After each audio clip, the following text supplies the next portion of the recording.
Hello and welcome to Story on the Spot. This is a podcast and weekly Facebook show where we read story prompts, and then these authors around me on this little video will make up stories on the spot. My name is Jim Heskett. I'm the arbiter of this experiment. Over there is, to my right, is Nick Learning Marketing Thacker Esquire, which I'm sure some of those words don't apply. There's also Mr. Kevin Tumlinson making the bunny ears down below, air quotes. And Mr. R.A. McGee, who is sometimes referred to by Nick confusingly as BJ, because somewhere in there is R.A.'s real name. Nobody knows what it is. I like Ra. how Nick Ra, looks like God he's of the coming Sun. to us from like a witness protection program or something. Oh, is it pronounced Raw? It's Ra. Ra, God of the Sun. I'll go RA, but if you want to call me Raw, I'll answer to it. All right. It's no problem. All right, so let me put up this banner real quick at the beginning. A little bit of Hello, Jack. housekeeping. Get my office chair fixed up a little bit. There we go. So make sure you visit storyonthespot.live to learn more about the show. Now we have the little matter of the week 6 winner, and I did a deep dive through the comments. Some of them you weren't able to see because it was streamed to a private group. But the winner for the first time is Mr. Nick Thacker. Yay, Nick Thacker. Sink Good loaded. work, Nick. Because you All didn't right. have what's-your-face show up. Vote for you every time. I don't even know what that You're means. thinking of RA. But hey guys, so starting off today, I have a surprise.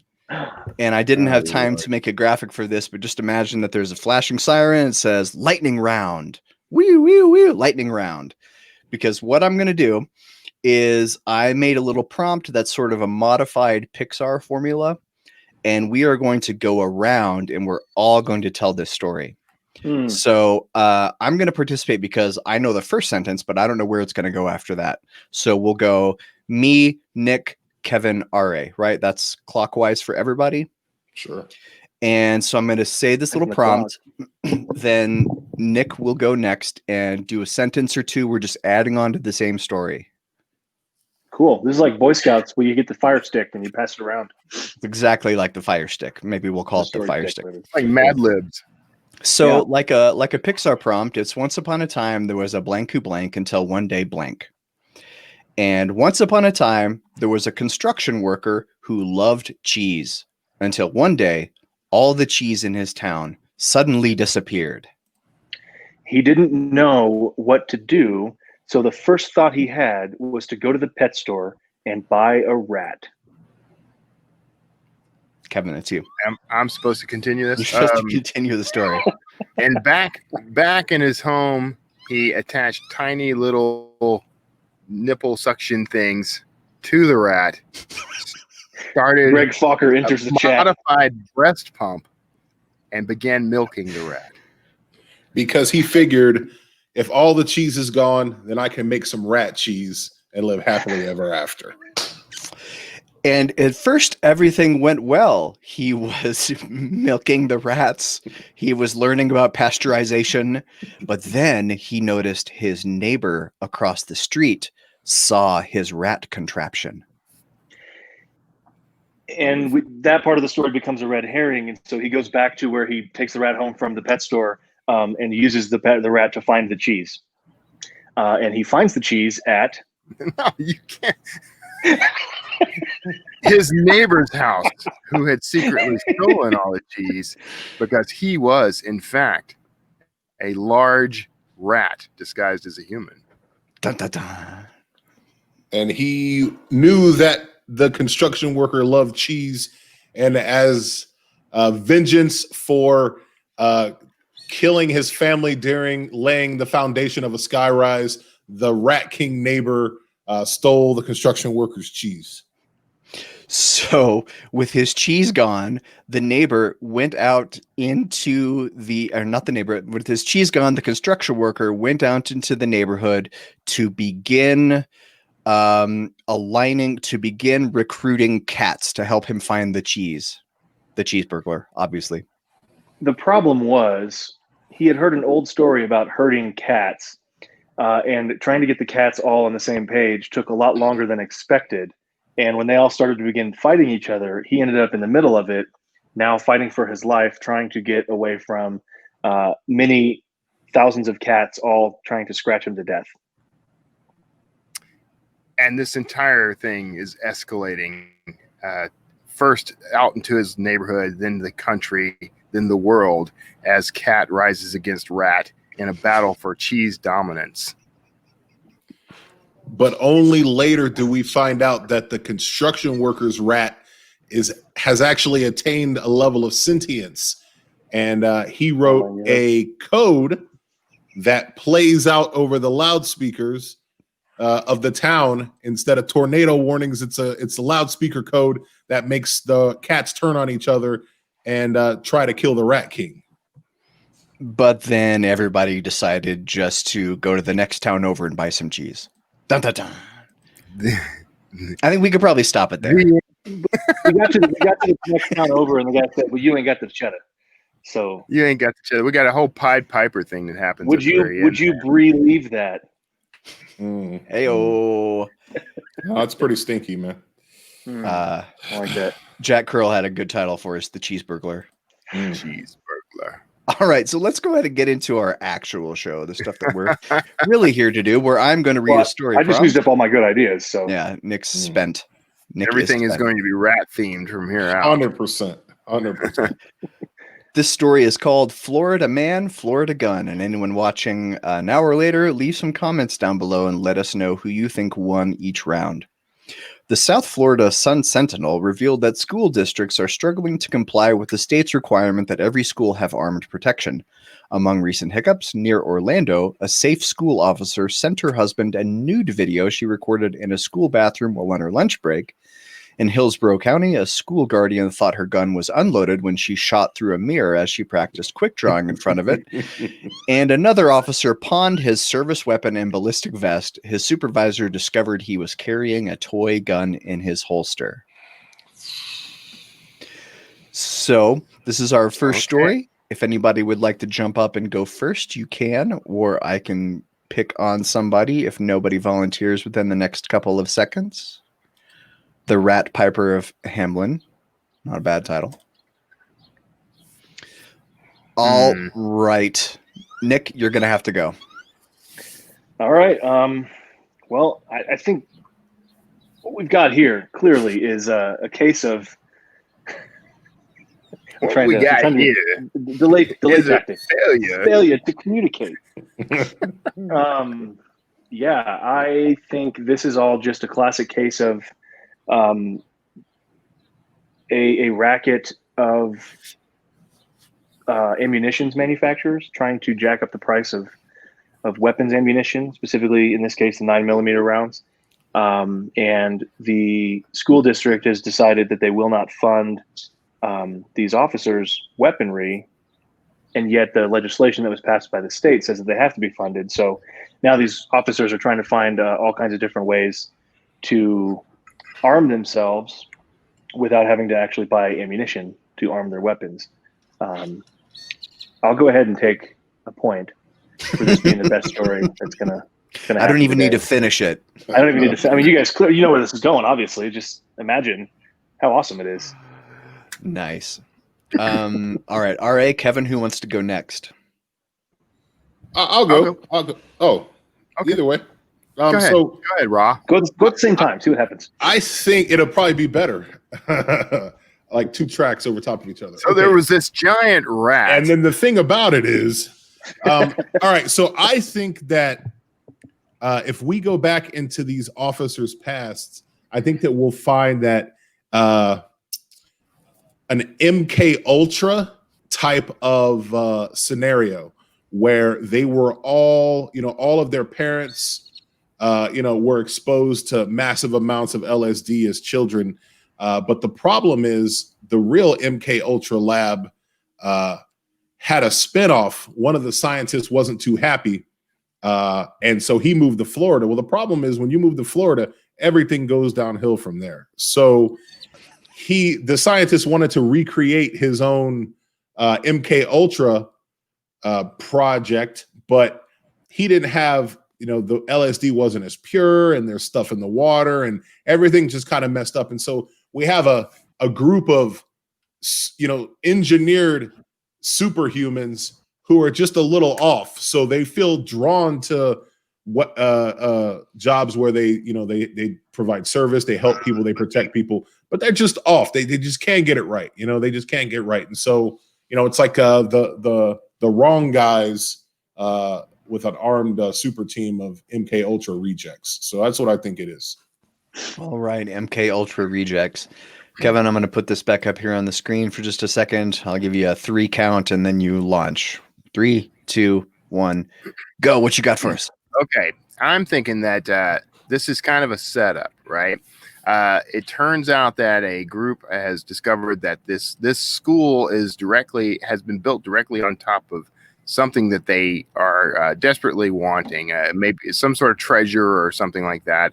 And the only access they could get to it is if they were to come in as one of these security folks. So what they're doing is sabotaging the security and making them run through this list. So they slip things into their drinks and into their food that makes them act crazy. Maybe it's RA's LSD, and they're trying to discredit them and get them thrown out so that they can get their own little security team hired, so that they have access to this building after hours, so that they can retrieve this object of desire that is buried under the building. So it's like Blackwater or whatever they're called these days. It's trying to get the contract, but there's actually something hidden underneath the building. Very interesting. There you go. It's a little dun-dun. Just a little bit. Just a little bit. Just a little bit. It's like dun-dun. Just take it down. Just the tip of the dun-dun. It's missing the third syllable. Just the tip. All right. So this next story I edited quite a bit because there were kind of too many names. It was a little confusing, so I've edited it for clarity. Let sleeping cats lie. Lacey, the Norwegian forest cat, is at the center of a heated 2-year dispute in Brewerton, New York that has now gone to the state's highest court. Original owner accuses new owner of refusing to let Lacey sleep in bed with her, a key provision that original owner says was in the adoption agreement both parties signed previously. According to the lawsuit, original owner regularly visited Lacey in her new home after the adoption and found the cat to be, quote, skittish and fearful, and became very upset after new owner's husband allegedly admitted, "We don't let Lacey sleep with us." By late last year, tensions had increased to the point that new owner complained to the sheriff's office and had her lawyer send original owner a letter ordering her to stop contacting her. Original owner's lawsuit accuses new owner of breach of contract, lying about her intention to let Lacey sleep in her bed, and demands the cat's return. So what we have here is a classic tale of somebody putting provisions on the sale. Oh, we just lost somebody. We just lost Kevin. Hopefully he'll come back. Putting provisions on the sale, but then the new owners aren't keeping up with it and not letting the cat sleep in the bed. Won't somebody think of the poor Norwegian forest cats? Okay. Yeah, I got something. I can go first again here, if that's all right. Yeah, go right ahead, Nick. Please. I think we do have what is a classic. I mean, everybody knows Norwegian forest cats are the prime cat you use when you are looking to off an enemy, because they're easy to train. Assassin cats. They're basically assassin cats. Yeah, you can train them, and they're very, very nimble with their claws, and they make perfect murder weapons. So what happened is actually the original owner has marked the new owner as a target that they want to knock off, and they're using the Norwegian forest cat Lacey to do it. Now Lacey's ready to go. Lacey is primed to kill, and she knows her target. But the problem is they won't let her in the room at night, which is exactly how she was trained to kill the new owner. And so the original owner, in order to make the case be more believable, essentially, they take her to small claims court, and and we go from there. But that's the basis of this story. It's classic Norwegian forest cat murder assassin case. Yeah, it's true. It's the same story you've heard time and time again. Time and time Norwegian again. I mean, forest It's a cats. tale as old as time. Blank the Norwegian forest cat. Oh, okay. Obviously, we got an assassin story on our I know hands where here. this is going. Heard it once, I heard it 1,000 times. Ari or Kevin? I'll go next. Yeah, I'll go next. Kevin just popped back on. So I'm reading the thing. I I'm think. sorry.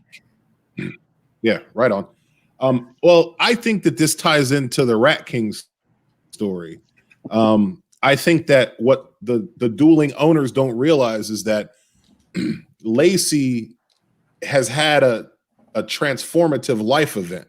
When she left the old owner, everything was fine, but then she got caught up in the call of the Rat King, and she was part of, the gigantic melee and just the death and destruction over the rat cheese and the Rat King and the construction worker. And, as it does, so often, with people returning from battle, it's kind of scarred her a little bit. And so she's experiencing a form of cat PTSD. And so she's essentially, a changed animal. And so she doesn't want to sleep in the bed with the new owners. But the old owner doesn't understand that, she doesn't understand that the new owners are doing the best they can for Lacey. She's skittish and fearful. It said in the article, and that's just because of the trauma that she's experienced. And so, our story would involve Lacey going on a journey to kind of get the last of the Rat King's, programming, out of her mind and stuff, and have a nice arc where she, comes back and is back to being the healthy, happy cat that everyone loves. And, so Lacey's just having a hard time right now. All right. Extra love for tying it back into the Rat King story. Everybody deserves an extra point if you can tie any future story back into the Rat King. Well, I tie all my stories into all my other stories. I feel like I get extra points every week. Yeah. All right, Kevin, have you had time to think of something? Yes, I got something. Lacey the cat is actually a familiar, and the previous owner is something of a sort of a version of a succubus. Okay, the owner feeds off of the life force of anyone that sleeps in the same bed as this cat. So that was part of the arrangement. And this previous owner has been around for hundreds and hundreds of years, sold her soul to the devil, as it were, for eternal life. But the cost was she constantly had to feed on someone each night. So every night that this cat doesn't sleep in the same bed as the new owner, the old owner basically goes hungry. So that's at the crux of this. She's trying to get the cat back into that person's bed, and it has to be that bed on that spot. That house always ends up reverting back to this previous owner. So every few years, she finds a new victim until the cat drains them dry. And you look back at the history of this, and all the previous owners have died of weird illnesses like cancers and things like that. So this has been going on for a long while. Now we're finally starting to see the truth. Very nice. I like that one. So it's like the skeleton key, but the skeleton cat. The skeleton cat. Skeleton cat. The familiar. That's what this story would be called.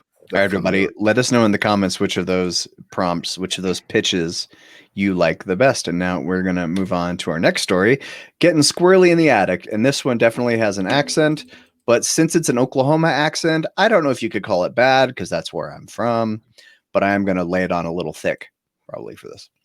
An Oklahoma City homeowner, hearing noises. Is that the accent? The accent is he can't read. Yeah, we don't. He can't read. He became illiterate, so that's an Oklahoma Sounds like accent. an Oklahoma accent to me. Yeah. It got real meta there for a second. An Oklahoma City homeowner hearing noises in his attic suspected squirrels might have gotten in, but when he went to inspect, he found instead a drunk man lying on a mattress. The unnamed homeowner called 911 and reported, "A stranger in my house. I have a gun on him right now." Police responding to the call told reporters there was actually somebody that appeared to have taken up residence in the attic for some time, and the home has a staircase that goes up the side with attic access. The homeowner escorted the squatter at gunpoint to the driveway where officers were waiting. Who would like to be the first to pitch us a story about the drunk guy in the attic that turned out not to be squirrels? I think I'm up, right? Or I can be up. I don't think you've gone first. I have not gone first. So this is a case of, I don't think you can call it lycanthropy. It's whatever the version of a squirrel turning into a human would be. But this was a squirrel. The owner of the house was right, but the squirrel retreats to this residence each evening and falls asleep and becomes a human to sleep off his day of squirreling about and consuming the nuts of others or other trees, we'll say. And so now that he's been found out, though, they take him to that jail, and the next morning he reverts back into a squirrel and escapes. And now we're on the hunt for this guy. His squirrelcanthropy. Squirrelcanthropy. If anybody's wondering where the story if anybody's wondering where the birds are coming from, Kevin is coming to us live from the great outdoors right now. That's why you hear the fantastic out. Then From there goes somebody who wants us to know how big his penis is right there. Drove by. All right, Nick or Raw, who is going to be next up to tackle this story? I'll go. I like how Nick go. Douglas Pratt caught on to my gag, by the way. So I think that this is book 2 of the Rat King saga. I'm going deep on the Rat King today, man. It's in my head. Double down on the Rat So, King. All right. I'm going deep, balls deep. Oh, All right, so I'm going deep on the Rat King today. I think that this is a sequel. Okay, I think that the Rat King knows that his army, his legion of cat followers are out there, and the cats like Laney or Lacey or whatever, they're trying to get their life back together, and so he is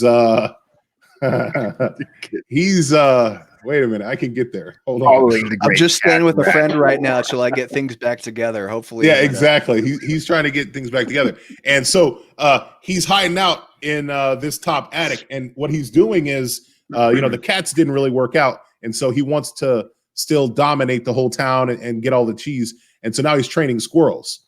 So he's like the master splinter of the squirrel set, So he's got all these little squirrels in the attic, and he's teaching them all sorts of ninja techniques and thievery. And when the homeowner hears things, it's because there really are squirrels upstairs. And when he walks the Rat King out of there at gunpoint, the Rat King goes to jail. But the squirrels' first big mission with their training wheels off is to break the Rat King out. So they sneak down to the jail. They break him out. It's real cool. They're all stacking on top of each other and picking locks and stuff. And they get him out, and they're on his team trying to usher in the Cheesepocalypse. Cheesepocalypse. The next book is going to be The Squirrel with the Dragon Tattoo. It's possible. Squirrel monger. Yeah. All right, Kevin. Wait, who's left? Me. That's Nick. All right. Moi. All right. It's giving me some time to think, so I'm pretty sure I'm coming at you with the actual answer here. I mean, classic story is what we're dealing with of time travel. We've got a guy who is actually going back in time and collecting geniuses. This is a story idea I had a long time ago. This is actually just the news version of my story. Well, And it's not cheating. You're cheating, cheater. Squirrel with the dragon tattoo. I like that. I missed that. I guess I cut out. This time traveler is going back to convince geniuses to come to his time to solve a big world problem that's going on in the future. Now, because the universe, it is known that the universe absolutely hates cats. The way to go back in time is to basically target a cat back in history, and the time machine will replace the molecules of the cat with his body. That's how this time machine works. And so he goes back. Einstein has a cat, and he goes back and replaces the cat. is able to go back in time and talk to Einstein and convince him to join him in the future. Well, he tries to do this, but on the way back, what he thinks are cats are actually squirrels. So there are squirrels in this guy's attic. And the time traveler targets these squirrels thinking they're cats or a cat, and everything gets all discombobulated, and he ends up in this guy's attic instead of in the future where he's supposed to be. So now he's stuck in this past time, which is modern day, trying to get back to the future, but he doesn't actually have the ability to target a cat in the future now because he wasted it on, the cat in the past. Title: The Squirrel of My Dreams. Okay, guys, we got time for one more story. Here we go. This is similar to one we've done in the past, but it's got a little twist on it. Weed whacker. Ypsilanti, Michigan police were called to an apartment complex where they found a 23-year-old man smoking a cigarette and pressing a bloody towel to his side. The man told officers his partner, 28-year-old Nala, had attacked him with a 21-inch samurai sword because he didn't buy her any marijuana. The attack resulted in multiple stab wounds to the man's arms and torso, and one of his lungs had collapsed, according to police. He could still smoke, though. Tracked down at her apartment, Nala later claimed to have no memory of the incident. Police found in Nala's apartment a still blood-stained 21-inch katana sword on her bedroom floor. Jack Curl says, so long and thanks for all the squirrels. Well done. I like that one. Squirrel, please. Okay, who wants to lead us off on our last story for Weed Whacker? I think RA's up. Yeah, I don't think I've gone first yet. Okay, so I think that this is a case of there being a new pharmaceutical product on the street. All right, I think that the people that this young man is buying his weed from are testing out a new form of mind control. And so they're lacing the weed with this mind control agent. And that when he gives the weed to Nala, she gets, the mental suggestion to kill, right? So it's a pharmaceutical lab that's trying to create a better soldier for privatized war fighters. And so she gets the impression to kill. And so she just tries to kill him with anything that she can. And the reason why he didn't buy her any weed is because, the last time that he bought her weed and she smoked it, she tried to bash his head in with a meat tenderizer. So he's starting to get hip to the fact that when she smokes, things aren't good for me. You know what I mean? Like, she's hot, but she's crazy. And this is a problem. You know what I mean? So he didn't buy her any weed, but unbeknownst to him, she still had a little bit left. And so she went and she smoked it. And, her suggestion was to kill. So she got the sword and she came after him.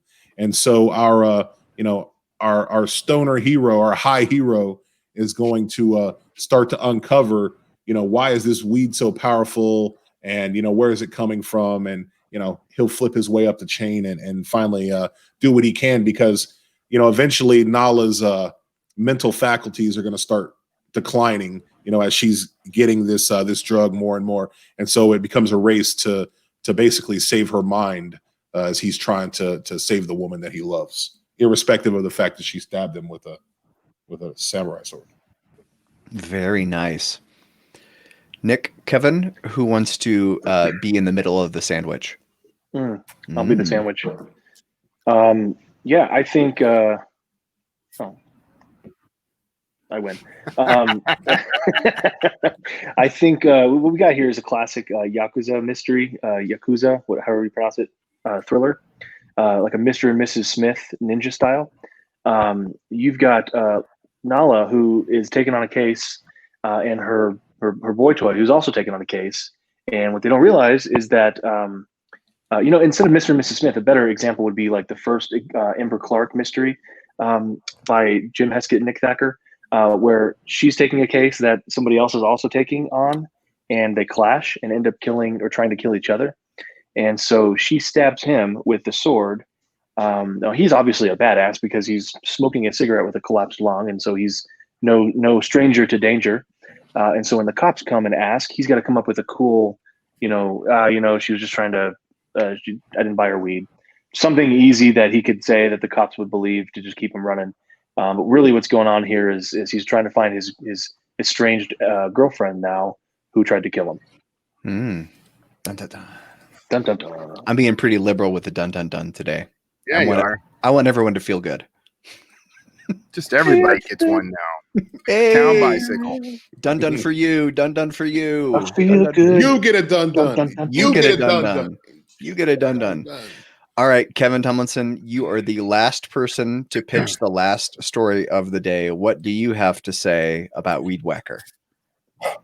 Okay. This is a case of deep cover sleeper agents. And this guy, the smoker guy, the single lung guy, he is actually on the hunt for these people. Now, his orders are to find them and get them off the streets, but not to kill them.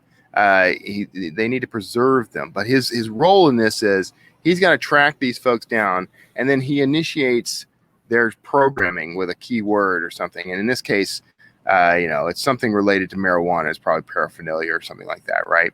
And she becomes active, and he's trying to basically deactivate her when she manages to get her hands on a samurai sword and attack him. So he needs to get her off the streets, though, before the real bad guys come along and activate her, now that he's found her.